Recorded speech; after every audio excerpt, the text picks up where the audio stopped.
Um, okay, so good afternoon, everyone. You're all very welcome. We're delighted to have you with us today for our webinar titled A PMO Career, Could It Be For You? So my name is Emma Daly, and I'm joined today by Mairead Kenny and Mark Davenport. And today we're going to take you through what we hope will be a really useful and I hope honest look at the world of PMOs. So we look at what they are, what they involve, maybe where the profession is heading, and we might be considering, might this be a career that interests you? So I guess whether you're a project manager who's been working or wondering on what life might be like on the side of the PMO, or maybe you've just been offered a PMO role or have an interest in a PMO role and you want to understand what you're stepping into, we really hope that you'll get some valuable insights to take away today. But before we get started, we'll introduce ourselves. So I'll start with myself. As I said, my name is Emma Daly. I've been working in the area of project management and project delivery for over 20 years now. So I've had a lot of opportunity to work with both the public and private sector clients, both in Ireland and internationally. And a lot of the work that I do now is advising on project delivery, PMO design, best practice. And my team and I also design bespoke project management training courses for teams at every level, all the way from project team members all the way up to project sponsor and steering groups. In my day job, I'm the training and advisory director and group practice lead for project delivery at Imagine. So we're a technology consulting company who I'm delighted to say are sponsoring this PMO community this year. So a big thanks to that. So I've also taken on a new role, as you'll see here, Director of PMO for the Ireland chapter of the PMI. And I've taken over from Mark, who's on the webinar today, who did a fantastic job last year. And, I definitely have some big shoes to fill. So we're just getting started with this PMO community for 2026, and this is our first event that we'll have, and we'll be looking forward to hosting some more events, both virtually and in person, as we go through the year. So that's probably enough about me. You're going to hear a little bit from me at the start of the webinar, but I'm also joined by Mairead, and I think Mairead has a really interesting story because how she moved from project management into a PMO. So I'll let Mairead introduce herself. Good afternoon, everybody. You're very welcome to today's webinar. My name is Mairead Kenny. I have been working in project management and in the PMO space for over 20 years. I've delivered a diverse range of projects, both in the public sector, in the private sector, across different business settings, particularly in the area of financial services, life and pensions, healthcare and information technology. PMP certified. I hold a degree in applied languages. That was my original career. I am fluent in French and German, and I have a graduate diploma in information technology.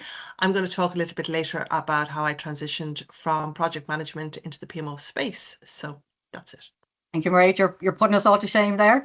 And just want to briefly introduce Mark as well, who I've, as I said, taken over the director of the PMO from.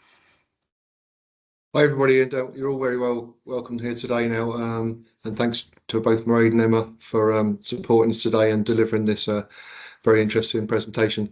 So I work as my day job is as a project management team lead within the ESB, and we're delivering a large number of projects throughout only PR6 and also through the net zero program for 2040 within the ESB. And then on my voluntary role, I'm the vice president of the Ireland chapter of PMI. And as Emma said actually earlier, I was working the community PMO community last year within the PMI Ireland, and delighted for Emma to take over the role because we want to try and keep things moving forward and support the members and support you as a member and how you get on and how you learn from ourselves and how you can network and work together and build this community of PMOs.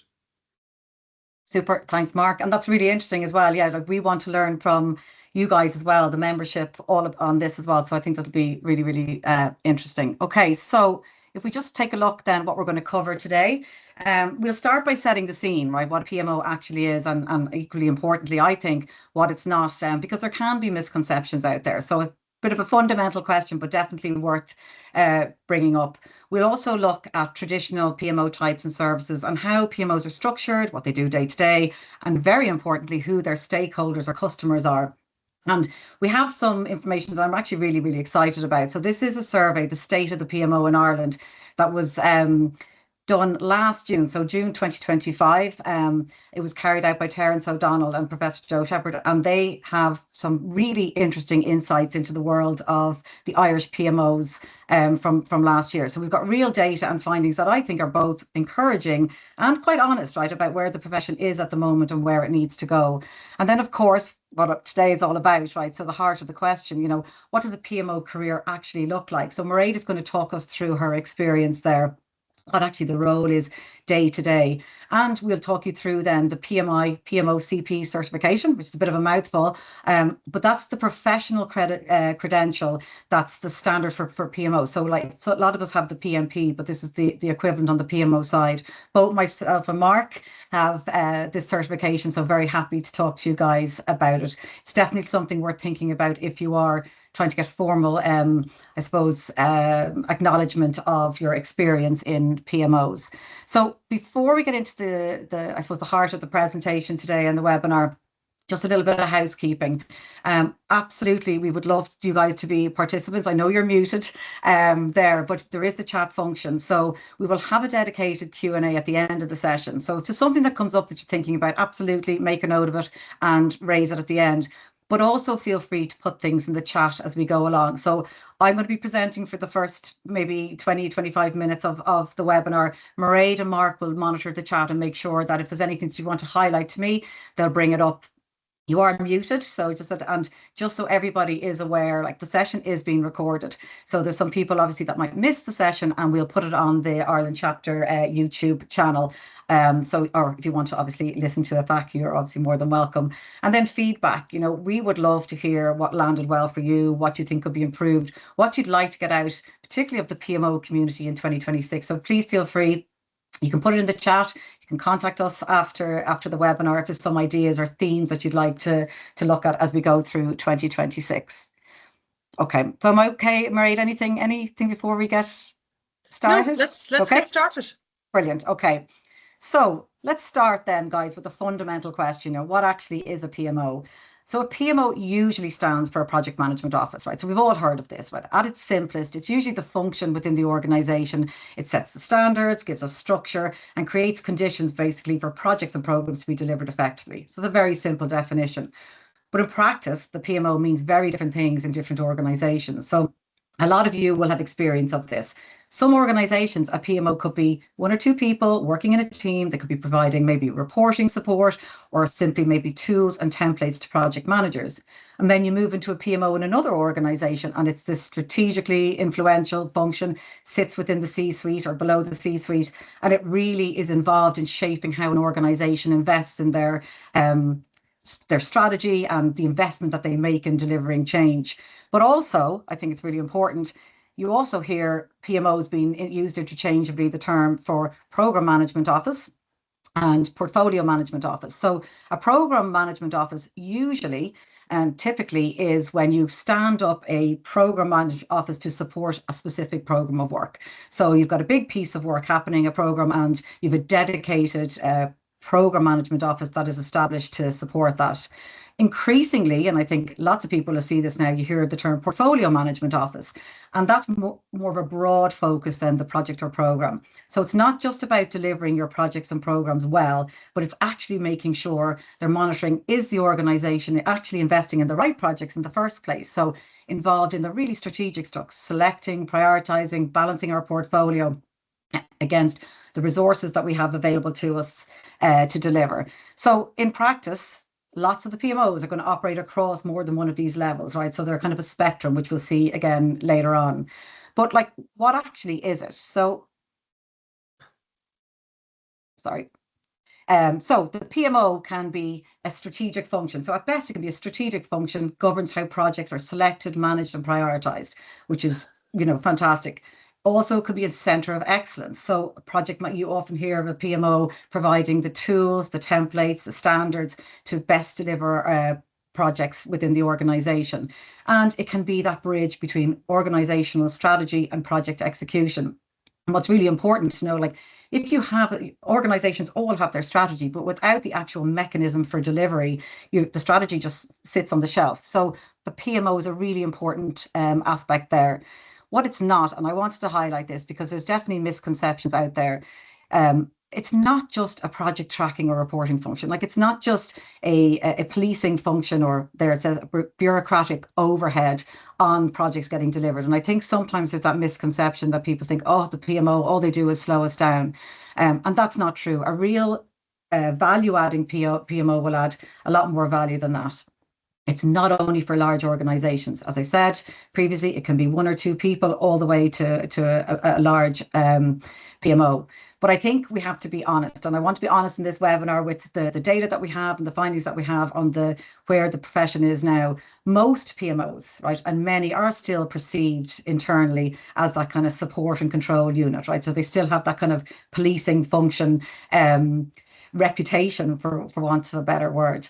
Many PMOs still do focus very much so on the delivery mechanism. So your time, your cost, your scope. Are projects being delivered on time?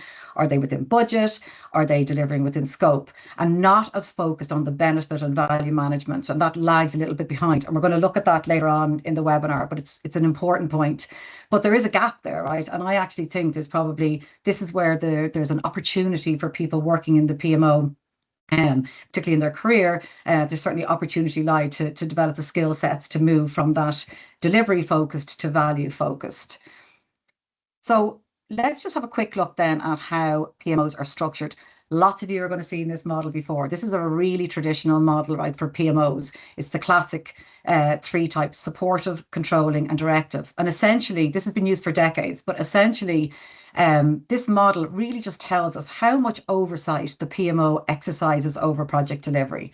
So if you look on the left, you've got your supportive PMO. Low level of control, so they don't really have responsibility for projects, and their mandate is to advise, right? So they're helping project managers, maybe individuals or program managers, to actually deliver projects. So they'll be providing templates, maybe doing a little bit of mentoring, but a very low level control on the actual project itself. And then you have, sorry, just pop up. Then you have your controlling PMO. So the controlling PMO sits in the middle, and this is more, they'll provide the standards, but then they're going to check, are you actually using them? So it's the compliance, right? So they're actually checking, look, we have the standard set for the organization and we expect you to adhere to it. So there would be a kind of a compliance element to that. And then we move toward the directive PMO, and that's much more full ownership for the projects. And in a lot of cases, the project resources, so your project managers, your program managers, may sit within this PMO, and it's up to them to allocate the resources. And then we'll increasingly see a centre of excellence. So a centre of excellence absolutely provides tools, templates, and all that, but also is very much focused on building the capability, building the skill set within the organisation to deliver their projects. Sorry, I'm trying to mute the chat because it's just popping up here. I've just put a question in the chat there, Emma, just to give you a chance to breathe. So I've asked the audience, what type of PMO does the organisation have? And I'm seeing the responses come through. Might make for good discussion in our Q&A session later. Brilliant, yeah. So this is obviously one view of the PMO, but this only tells us one thing, right? This is only really telling us how much control the PMO has over the projects. It doesn't really give us any insight into what the PMO is actually focused on. It doesn't tell us whether this is a strategic PMO focused on driving strategy, or whether it's very focused on supporting project delivery. So I think what's really interesting, we're going to look at a different lens, and this lens comes directly from the research that I mentioned that we look into more detail. And just to say, I will be referencing this, but I will explain the state of the PMO 2025 research in a little bit later. But I think this is really interesting, right? Because this will give us a different perspective on how PMOs actually work in practice. So, as I said, the supportive, controlling, directive model, probably a little bit antiquated, does look at just the control that a PMO exercises. But this framework, which was developed by Terence O'Donnell and Joe Peppard as part of the 2025 research, tells us something I think a lot more useful. So this looks at, well, what is the PMO actually focused on? So if we look at it as a framework here, if we look at the horizontal axis, so think of it as a spectrum, moving from left to right. So on the left side, we've got the supply. So what is the PMO focused on and what goes into projects? So the inputs, the processes, the mechanics of project delivery, standards, templates, methodology, all that good stuff. And then on the right side, we've got the demand. So this is what what's focused coming out of the project. So the outcomes, the benefits, the value, like did this project actually deliver what the organization needed?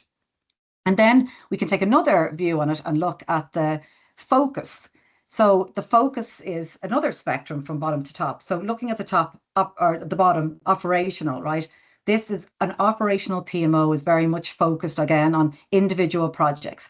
Doing this project right now, is the project on track, on budget, on time?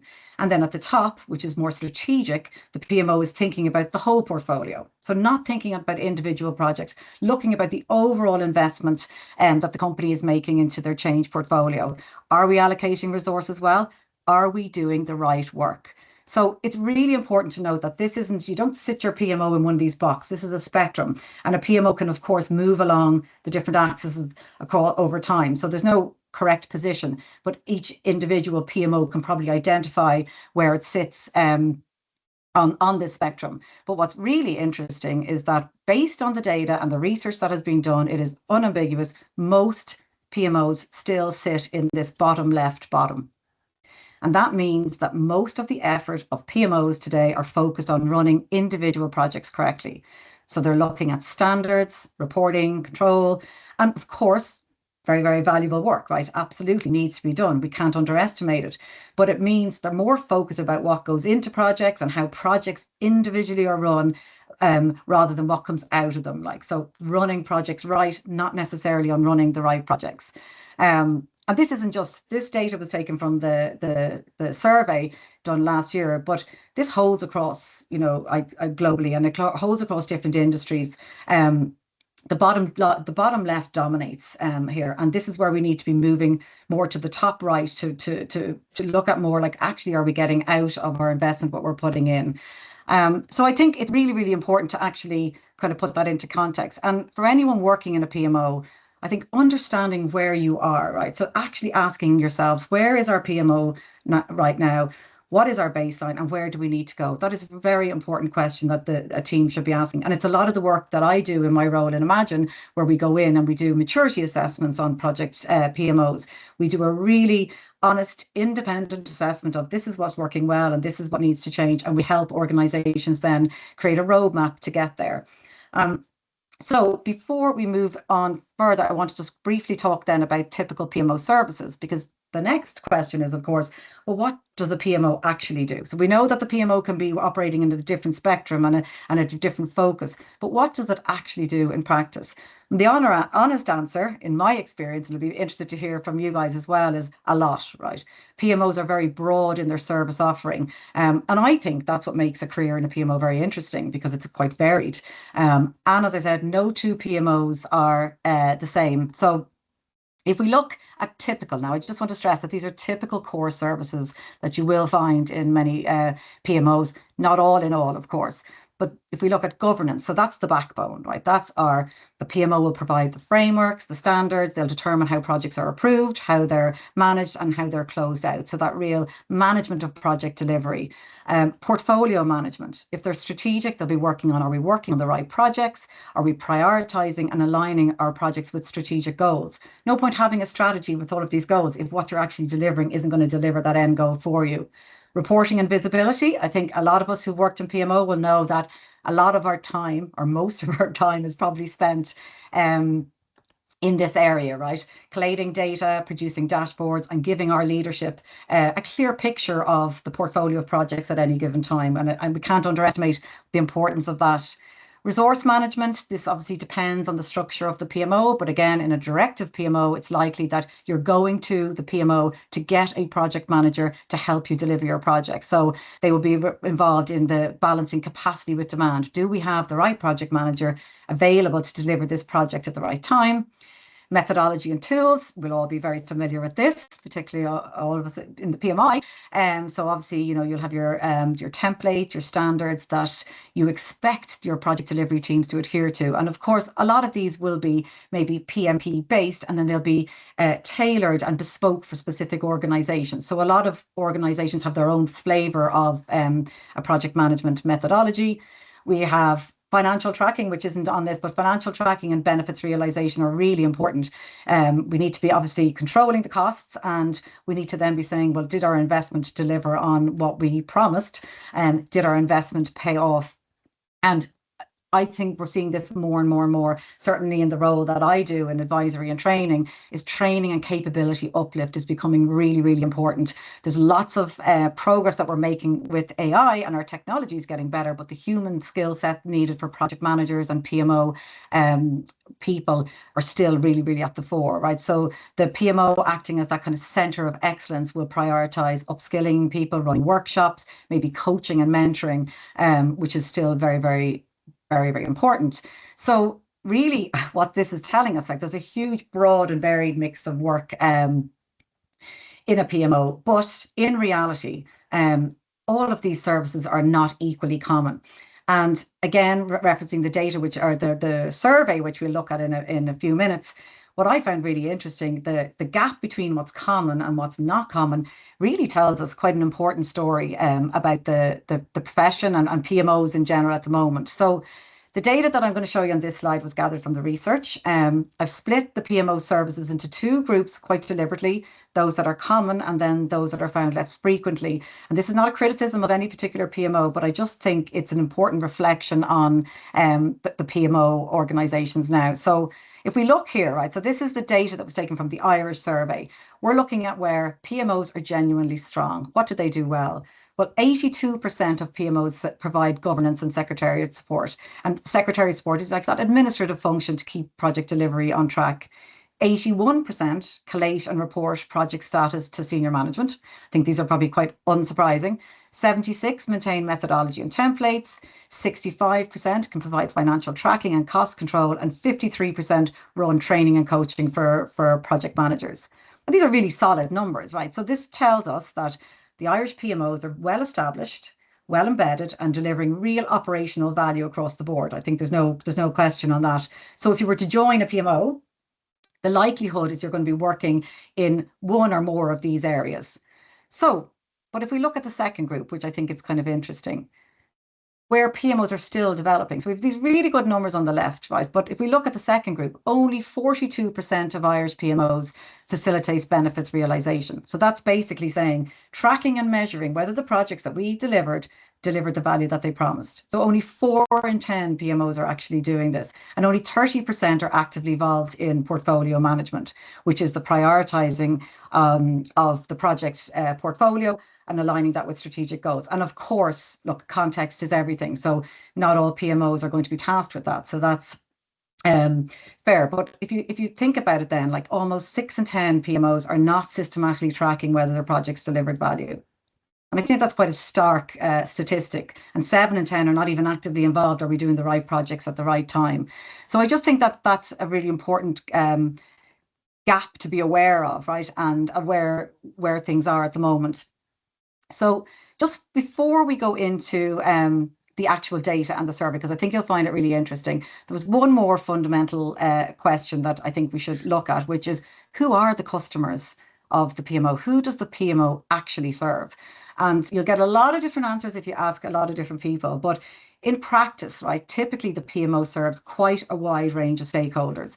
Again, it depends on the structure and the position of the PMO in the organization and their mandate. But they really are, it's really important for people working in the PMO function to really understand who their customers are, because they are customers. You're an internal function delivering a service within the organization. And I always say to my clients as well, you really should be doing a voice of the customer of your stakeholders. You should know what your stakeholders' needs are when you're working in a PMO, and you should be asking them, are they happy or are they dissatisfied? And the survey that Terence and Joe did asked exactly that, and we'll look at the outcome. But the important stakeholders, and this is not an exhaustive list, you've got your senior exec and your C-suite, right? They're really typically probably the PMO's most important customers, because they're looking for, oversight, confidence in the portfolio, reporting, accurate data. They want to know exactly where the portfolio stands at any given time. Project and program managers, of course, they need your tools, your templates, your governance. That's the infrastructure that lets them do their job well. So they're reliant on the PMO to provide that. You would potentially reporting into board and steering groups, right? They might be looking at a very high level portfolio reporting, right, to help them make investment decisions going forward. So really critical data. Business unit leaders, and obviously there's lots of different terms for this, right? Business functions, whatever they may be. But I think these get forgotten sometimes. It is so important when we're considering project delivery and the delivery of projects back into an organization that it actually impacts people out in the business. So we need to be engaging in the PMO and getting the business unit leader to understand these projects are coming down the track. The business needs to be ready to go live with them, etc., and the impact on their area. So having that dialogue with them is very important. And then, of course, finance and procurement, right? They always want to know how much money we're spending, right? So cost tracking, budget control, benefits data, they want to know, does the investment that we're investing give us the value out of it? So really, really important. An interesting statistic, I think, is that nearly 2/3 of the PMOs in Ireland report directly to a C-suite executive, so most commonly the COO. And that tells us that the PMO is really valued. Like, it's sitting at a very strategic place within the organization. So I think for me, I found that a very interesting statistic, and I was actually quite surprised that it was as high as that. So any questions, guys, before I'm just going to take a quick look then at the actual state of the PMO survey. Okay to go on, right? Okay to go on. Brilliant. Okay. So look, we're really excited to show you this.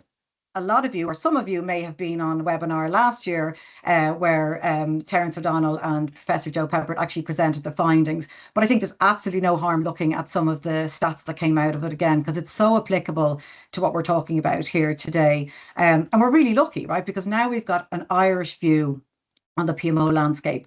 Before this, when we were doing our research, we'd always be, looking to the US and the UK. And, of course, it probably does translate quite a lot here, but it was never quite local research. So I think this is fantastic that we've got dedicated independent research on what the profession looks like and what PMOs look like today in Ireland.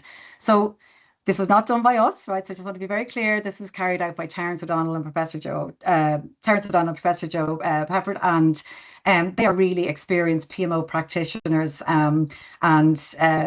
Professor Joe Peppert is the academic director at UCD, Michael Burford Graduate Business School. My God, these are so long. This was independent academic research that was specifically focused on Ireland. So who was involved? Well, they reached out to 113 professionals. So these were the heads of PMO directors, program managers, senior project managers across both small Indigenous companies and larger multinational organizations.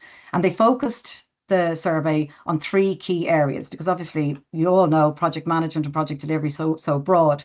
So they looked at governance. So who does the PMO report to, and how do decisions get made? So that was one of the areas of questioning. Then they looked at ways of working. So what do they actually do? So we've talked a little bit about that. How do they operate day to day? And then they looked at delivery and value. So how is performance being measured and benefits tracked? And that ties in exactly to what we've just been speaking about. So what do they actually find? So the findings tell kind of a 2-part story. So one is encouraging, and then others might be maybe an honest view, a little bit more challenging. So let's take the encouraging picture first. So 71.2%, so 71% of senior leaders was reported to be very or somewhat satisfied with the PMO. And that is a strong number, right? It's telling us now that in PMOs in Ireland, they are broadly valued by the people that they serve directly. 46 points, so nearly 47% operate a central PMO close to the C-suite. So that's giving them access to that strategic decision making. And nearly 88% provide 7 or more services. So this, to me, really kind of dispels that myth that they're just reporting and policing functions. So far more than a simple reporting office. So really, really good, really strong, some strong statistics here. However, when we look then at from a benefits perspective, only 33, so 34% are maintaining a baseline benefit register, right? Tracking our benefits. So what we said we would do in our business case all the way to when the project gets delivered and actually tracking that. So what this is telling us is that roughly 2/3 of Irish PMOs cannot systematically demonstrate whether their projects deliver the value that they was promised. So that is obviously a statistic that is, I wouldn't say worrying, but it's definitely something where we've got room for improvement.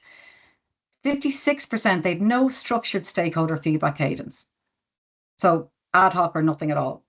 Again, that to me is something that could absolutely be improved. Going back to that voice of the customer, how do you know you're delivering a good service if you're not asking your customers? We need to be thinking of the people in the organization that use the PMO as customers, and we need to be making sure that we're delivering what's applicable to them.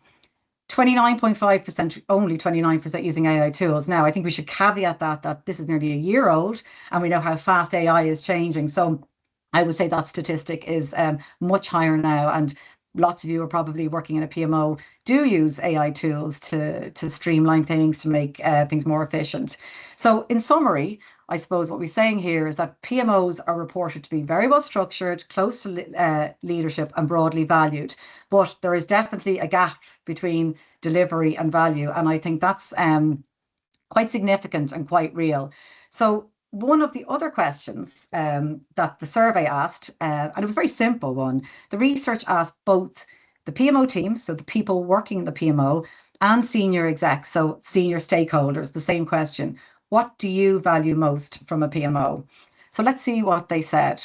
So you might expect, this is the question, what do you value most from your PMO? And I would have thought, okay, we're going to get different answers here. But actually, if we look at the two columns, and I'll give you a chance just to kind of digest that. What we can see here, so the PMO personnel reported that reporting, governance, cost visibility, standardization, and prioritization were very important to them. The other stakeholders reported that reporting, control, risk management, transparency, and delivery were also very important. So obviously reporting appears in both, right? So PMO teams want, status updates, lightweight, something that they can do, fill out easily and report on progress. And of course, the stakeholders want, these reports that roll up maybe to portfolio view. But they're looking for the same information. Governance and control, right? They're pretty much the same thing. So PMOs want predictable stage gates so that they can manage delivery and see how projects are progressing. And stakeholders want assurance that the projects are progressing. Cost and risk, probably two sides of the same coin. Standardization and transparency. So consistent tooling for the PMO and a single source of truth on the other. So and the last one then, prioritization and delivery. So clarity on what matters now is really important to the PMO. So what do we need to be working on? And of course, then delivery, the stakeholders want to make sure that what we're working on is credible and that we will have on-time outcomes, etc. So the research is basically telling us that both groups are essentially asking for the same things. They want clarity, they want confidence, and they want control. They may use different language, and I think that's really important. Anyone who's worked in PMOs or project delivery understands that there's a lot of jargon and there's a lot of language that's used, but when you actually boil it down, the two groups have the same kind of goal here. They both want, as I said, clarity, confidence, and control. So the PMO team they want the structure, the tools, and the processes that make their work easier. And then the stakeholders, the executives, want the outcomes that these tools and processes produce. So it's very important for a PMO to understand that and align what they want out and with their key stakeholders.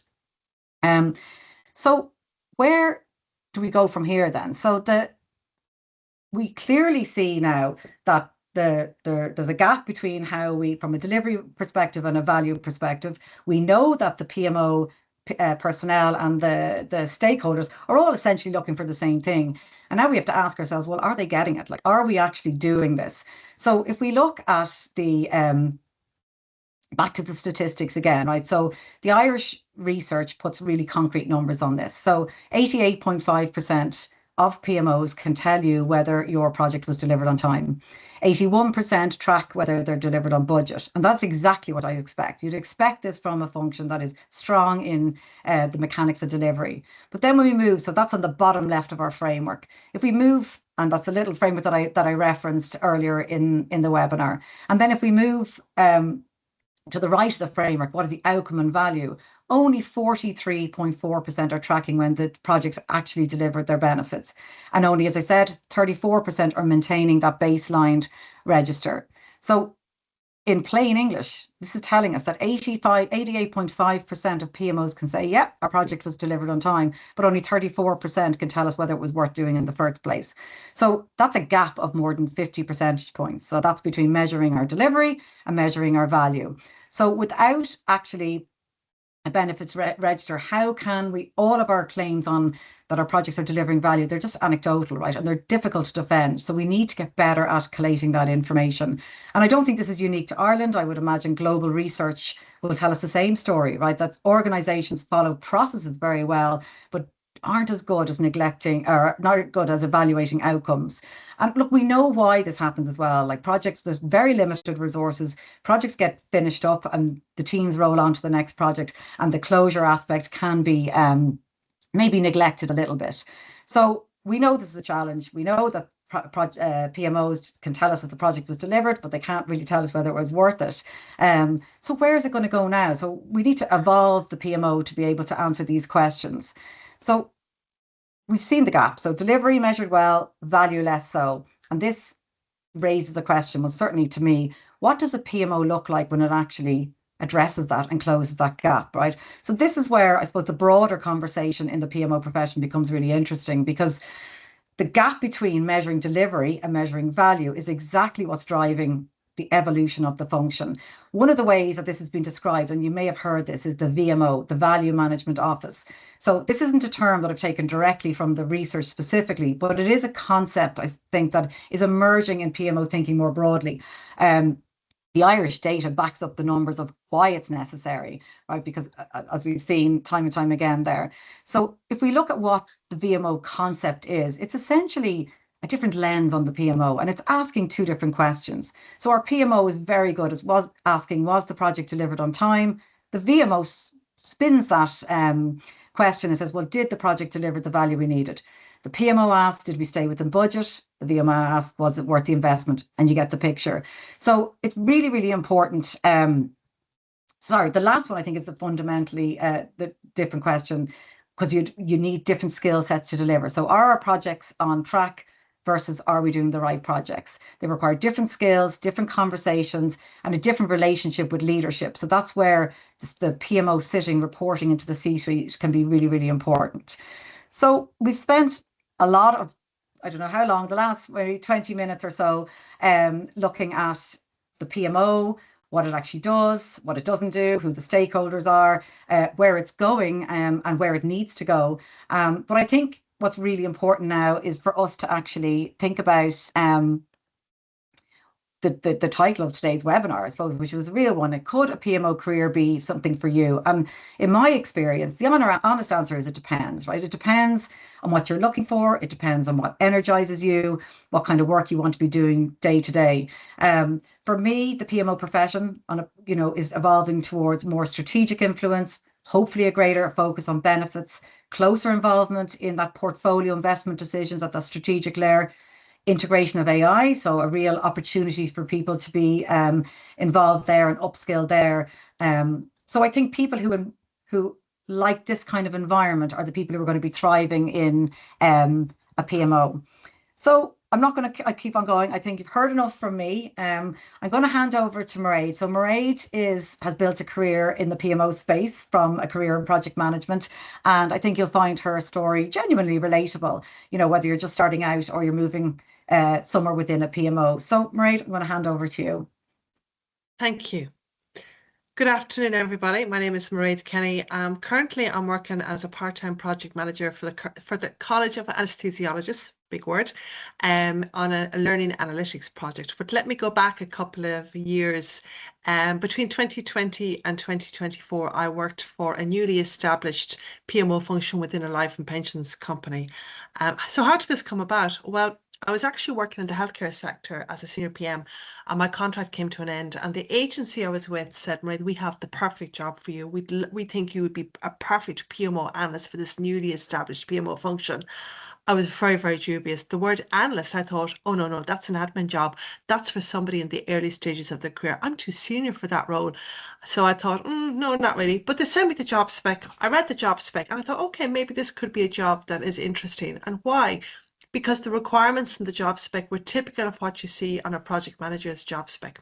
So what were they looking for the role of PMO analyst? Somebody who's got project planning skills, leadership experience in managing cross-functional teams, experience in facilitating workshops, the ability to problem solve, a background in project financials, the ability to talk at a C-suite level. You've all seen that on your job suites, on your job specs for PM roles. I did the interview and I got the job, and I must say I really enjoyed my time working for this newly established PMO. So let me tell you a little bit about a day in the life of a PMO analyst. What were my responsibilities?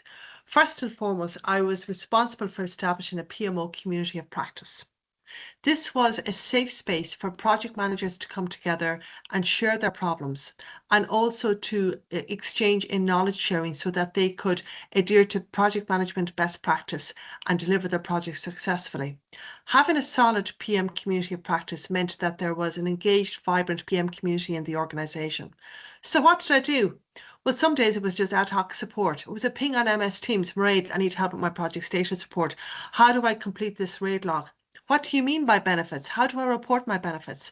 I also gave formal training. For example, I provided training on the PPM system, and I've provided training on the PLC methodology. What else did I do? Well, I noticed that processes weren't consistent. The PMs had different ways of approaching steering. So I defined a standardized process for steering with standardized templates so we had consistency in this area in project management. I was also in charge of chairing the governance functions which were within the remit of the PMO. We had several governance functions. The first one we had was called the PLC Working Group. So what was this? This entailed a weekly meeting for senior stakeholders to come together and review the artifacts that would be part of the material for the executive meeting every month. Typical business cases, things like that. So what did I do? Well, I prepared the people who had to attend the call in advance, made sure they attended, made sure they provided the right artifacts, chaired the call, followed through with meeting minutes, noted decisions made, and followed up on open actions. Typical project management stuff. Secondly, we had a forum called the DA Forum. So the architects, when they were designing new solutions in the design stage of the project, they would have to present the designs along with their PMs and get recommendations from change from the DA forum. And the DA team were made up of technical and non-technical people. So what did I do? I helped the PM and I helped the architect prepare for the meeting. I chaired the meeting, I followed through on actions and minutes and decisions made. Again, typical PM stuff. We also had a forum called the Project Delivery Meeting, which was a get-together for the PMs every week. They provided a status on their projects. I didn't chair this forum, but it was my responsibility to ensure there was an education topic provided at this meeting every week. We had a methodology called the PLC method owned by the PMO. My job was to ensure that it was fit for purpose and that there was continuous improvement of this methodology every year. We had a working group made up of heads of lines of business who would provide recommendations for change.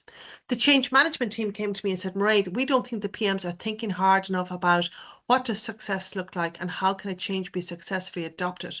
So I took on board the changes that were recommended from the change management team. I consolidated those changes and got them approved by the head of the PMO. A typical day in the life of a PMO analyst. So what else did I do? Well, sometimes I was a project manager. We had a PPM tool, which was the source of truth for the projects, for the portfolio of projects. You could find everything there about your budgets, your resources, your RAID logs, your benefits. And the PMO pulled reports and created dashboards from this information. The audit team said, you need new functionality to be compliant. So I was the project manager / scrum master and worked with the team, the PMO team, and an external developer to make the changes and ensured that after the changes were made, the PM community were trained on these changes. Data quality was huge. Remember that the dashboards were presented at an executive management level, so it was important that the data was fit for purpose. Sometimes the PMs forgot to update their RAID logs. They didn't put in their project status report. So sometimes I'd be just sending off an email or just a quick chasing game just to tell the PMs, come on, put in your data into the tool. It has to be fit for purpose. Team collaboration within the PMO was excellent. We were 4 PMO analysts reporting to the head of the PMO. We had all different responsibilities. But in the background in teams, we had a little chat going. We were supporting each other on a day-to-day basis as we did our work. Sometimes one of the PO managers was just under pressure, and they said, Mairead, will you take over and collate the lessons learned for that stage gate transition for that PM? Or it could be, Mairead, can you chair the meeting? I'm not available, I'm on holidays. We supported each other. One analyst came to me and said, Mairead, I know you've given a lot of training on benefits reporting. You understand how benefits realisation should look like in an organisation. Can you tell me how I should create a benefits register? I think the fact that there was excellent team collaboration with the PMO was one of the reasons why the PMO, which sat to the side of the C-suite, was deemed a strategic enabler and very much seen as a trusted partner within the organisation. Thank you. Thanks, Mairead. Really interesting. And I love the collaboration part of it, that, you know, you really are a team, because I think that really comes to the fore when you're working in a PMO. But conscious of time, and I do want to get to the Q&A. We, as promised, said we would give you guys an overview of the slides won't move on, of the PMI, PMOCP certification that myself and Mark both have. Mark, if you're happy, you might give the guys just an overview, I suppose, of what it is and maybe why it's important when you're working in a PMO. Thanks very much. I suppose, yeah, it was something that I took on board more recently, and after a number of different webinars I'd seen with Americo Pinto around the PMO, and he's actually the head of the PMO Global Alliance and also part of PMI, which is now part of PMI. But it's not only I've done the PMP qualifications, and but I've also, this is more of just around PMO and what you do in PMOs, you know, and it looks at, you know, the alignment with what the customer wants, as in the, you know, whether it's your project managers, whether it's your stakeholders, what they need, and the services you provide. And it gives you very simple tools on how you can actually work together to deliver that. And you can go through a process, which is all part of there's a flywheel, value wheel, I think, is it? Value wheel that follows through, and you can go through and actually get work through, and it's a very straightforward process. It also sees, I suppose, the other thing it does work on is in PMOs. The trouble with PMOs is everybody goes, what actually do you do? You know, this is a question that comes from the customers, from the business. You know, what are you doing, and how, you know, we've got money there that's been put aside to pay the PMO and the staff, and what you're doing. But what are you actually doing? You know, are you doing something of benefit to us? Which gets back to what you mentioned in the survey earlier. So I mean, it's around what the perceived value of the PMO is, and how you actually quantify that from your stakeholders. So it gives you an idea of how that works. So I think what's good about it, Mark, sorry to cut it, is that it's a certification, which is obviously very well recognized. It's PMI, so it's fantastic, but also it genuinely is an approach to go in and build your PMO and design or refresh your PMO. It gives you that structure and that framework to follow. I found it really interesting, as someone who's done this work for quite a long time, working with different PMOs and different organizations, to have this kind of validated approach. So I think it's really interesting. It's not as onerous to do as the PMP, right? So it doesn't take quite as much study, but it's definitely worth looking at. Just for anyone who is a member of the Ireland chapter, and obviously then the PMI, you can download the PMO practice guide, right? So that is the kind of the framework. Very interesting reading. I would recommend downloading it if you're a member of the PMI. Anything else to add on that, Mark? Yeah, I suppose what I would say is, I mean, it's definitely something. Go and look at the certification. It's something, if you're involved with PMOs, it's worth definitely looking at and thinking about doing as a professional in the area. Also, even if you're just starting out in the PMO, it gives you a good idea of what's going on there as well, around how PMO works and how you deliver it within a PMO. The other thing it can do as well is you can look at the maturity of your PMO. You can go away and actually look at how not only the PMO, how mature the PMO is, but also how mature the people working within the PMO are, and have they got the right skill sets to work in the PMO, and how you could actually enhance their skill sets to work in certain areas. You might need more. Customers want more areas in the risk area, or you might want more areas in the reporting area, but you can go look at the skill sets and see what the skill sets of the actual staff within the PMO actually need. So it's very useful that way as well. Yeah. What we'll do there is I'll drop up a copy of the link to the actual. That'd be great. There's a question there from while we're Carlos. I talking think there. I can probably answer. Carlos, you're saying this Sure. certification will change at the same time as the PMP. I presume you mean the fact that there's PMBOK 8, but no, my understanding is so the PMO Global Alliance was acquired by the PMI, and this certification has already been refreshed into the PMI world. So if you were to do it now, I can't imagine there's any major changes in the foreseeable future. Would be my understanding, but we can That's correct, share the yes. links. Yeah. Yeah. But you're very welcome. I'm going to just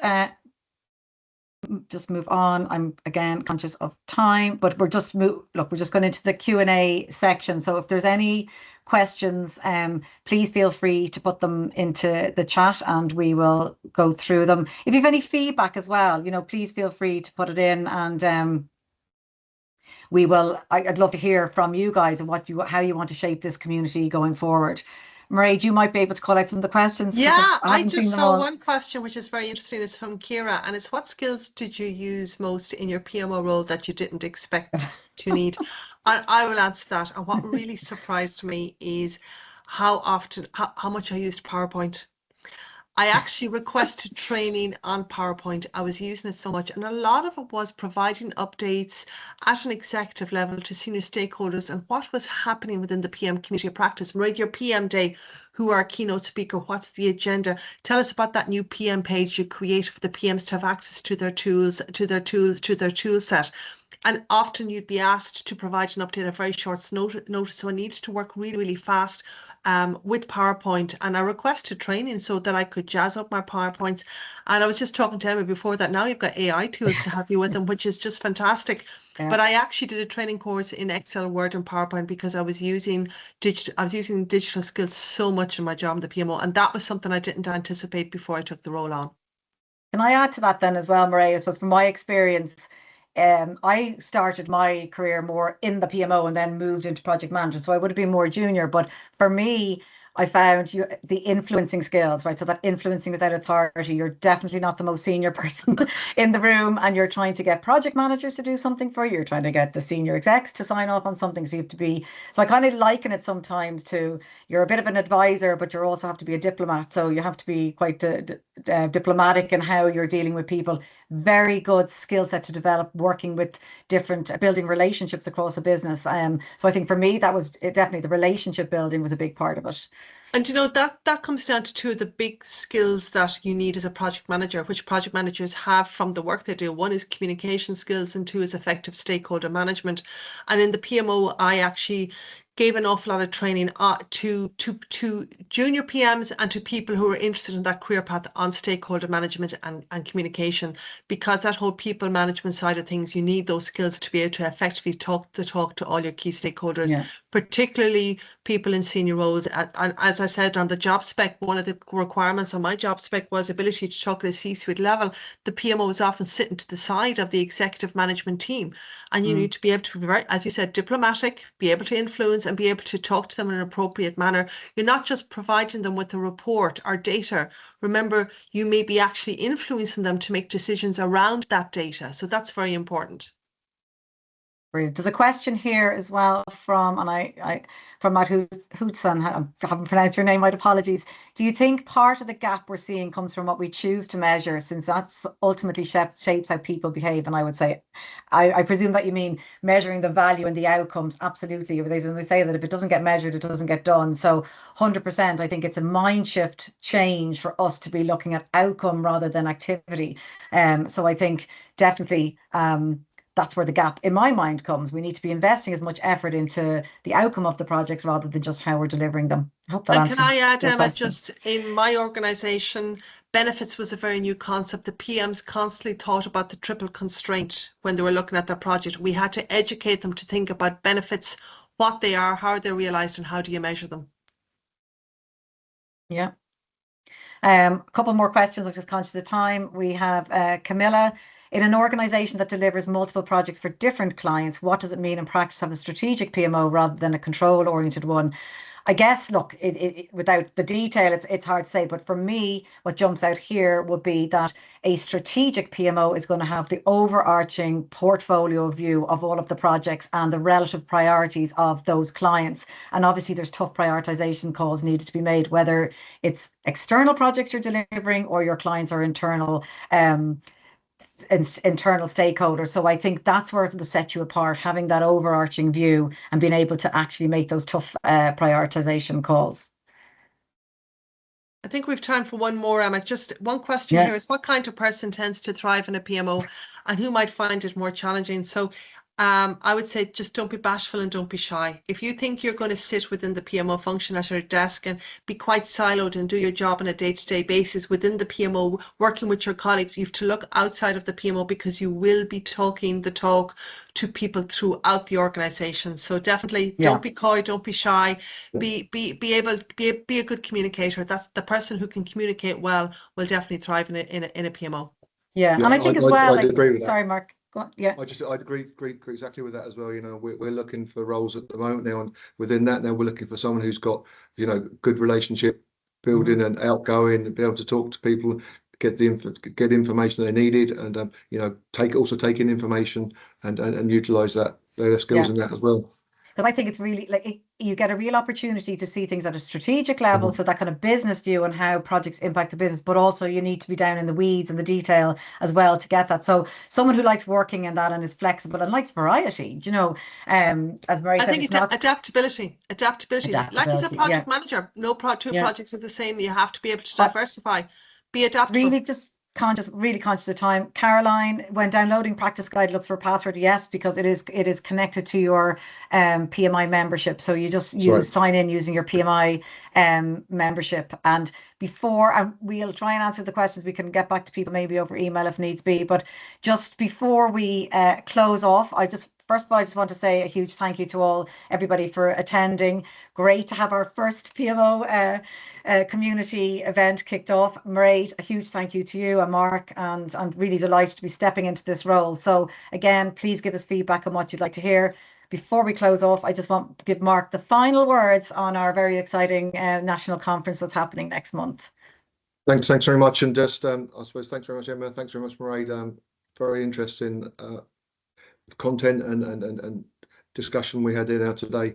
Yeah, just a bit of a promotion here now, and thanks very much again to Imagine for sponsoring the PMO community. That's that for the year. But just around the national conference, it's coming up on the 14th of May. It's in the Aviva Stadium. We have a very packed event for the day, and we have 2 more days of early bird tickets available. So I mean, they're selling out fast. So be delighted if you want to come along, and we can meet you there, and we'll have further discussions around PMO, around any other areas within project management. It's great networking, to meet with other people, to meet with everybody else.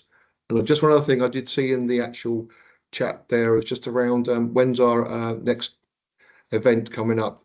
We have at the moment now we're planning to have 4 PMO events throughout the year as part of the Ireland chapter for all the members to get involved with. We plan to have an in-person event. There'll be and we have a few other things coming up. So keep an eye on the webpage. Yeah, exactly, it's coming up anyway, and we'll have more things coming up. That's all from me. Thanks very much, everybody, for coming along, and hopefully it has benefits you as members of the PMI. And the PDU code is in the chat there, so you'll get that. So again, from myself and Mairead and Mark, really appreciate you taking the time. Hope you found it useful, and we're looking forward to hopefully meeting some of you in person over the coming events. Thanks very much. Okay, thanks, guys. Goodbye. Bye.